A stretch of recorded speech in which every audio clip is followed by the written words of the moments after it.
A matéria que a gente está vendo essa semana é a respeito da expansão territorial de Roma. Então, ela começa ali na página 303 da apostila 3, lembrem-se, pega o seu marca-texto e, se precisar, pausa o vídeo. Então, a política expansionista, algumas turmas já grifaram aquilo ali, outras ainda não. Então, grifem conforme está ali, queridos. Roma, ela começa a expandir o seu território logo após a expulsão do último dos reis de Roma, ou seja, o período republicano governado pelo Senado e pelas magistraturas romanas, começa a sua expansão territorial. Então, Roma expandiu seu território dominando as cidades vizinhas, capturando escravos de guerra e cobrando tributos dessas cidades, passando a governar toda a Península Itálica. Roma deixou de ser uma simples cidade para ser a capital de um enorme território. Preste atenção ali no mapa como o território romano foi crescendo. Não foi a cidade que cresceu, Roma passou a governar todas as cidades dessa região.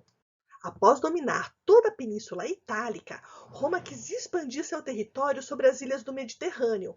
Porém, outra cidade, Cartago, que ficava no norte da África, também tinha interesses nessas rotas de comércio no mar Mediterrâneo. Dessa forma, os interesses romanos se conflitaram com os interesses de Cartago e começou uma guerra entre essas duas cidades, chamada de Guerras Púnicas. Essas guerras púnicas duraram pouco mais de 100 anos. Na primeira delas, ocorrida entre 264 e 241 a.C., as duas cidades disputaram a ilha da Sicília. Terminando com a vitória romana, Roma passou a controlar as ilhas da Sicília, Sardenha e Córcega. Irritados com a derrota, os cartagineses montam uma gigantesca frota. Eles rumam até a Península Ibérica. Os cartagineses chegaram com 60.000 homens de infantaria, 8.000 cavaleiros, 200 elefantes de guerra, um exército furioso, bem treinado, sob o comando do general Aníbal e de seu irmão Asdrúbal. Com tão grandioso exército, os cartagineses chegaram a montar um vilarejo. O grandioso exército do general Aníbal atacou Roma de surpresa e venceu importantes batalhas. Portanto, essa segunda guerra púnica, Cartago foi bem sucedida. Ela venceu as batalhas sob o comando desse incrível general cartaginês, Aníbal.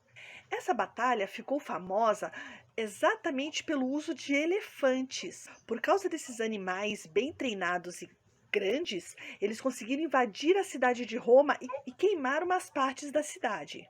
Os romanos, furiosos ao ter a sua capital incendiada, foram atrás do exército de Aníbal e o derrotaram, obrigando os cartagineses a devolver prisioneiros de guerra, pagar indenizações e entregar navios de guerra. Na Terceira Guerra Púnica, a cidade de Cartago foi invadida pelos romanos e totalmente incendiada. Dessa forma, Cartago foi dominada pelos romanos, assim como suas rotas comerciais. Dessa maneira, Roma passou a controlar o mar Mediterrâneo, que passou a ser chamado de Nosso Mar, ou em latim, Mare Nostrum. As consequências dessa expansão romana foram bastante importantes. Os patrícios passaram a ser donos de mais terras, aumentando seu poder e riqueza. Com um território maior, mais produtos e mais diversidade eram produzidos, aumentando o lucro dos comerciantes plebeus.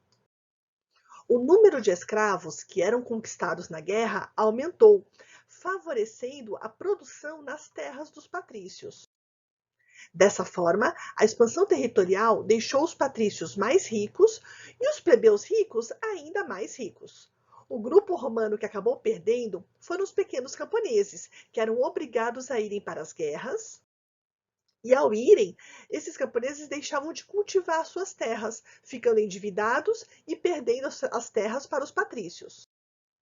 Dessa maneira, muitas famílias iam para as cidades, mas encontravam dificuldade para achar trabalho, pois quem podia contratar acabava comprando escravos. Com o trabalho sendo realizado pelos escravos, os plebeus livres que estivessem em boas condições físicas poderiam achar trabalho se alistando no exército. Assim, o exército de Roma se profissionalizou, tornando-se bem treinado, disciplinado e imbatível.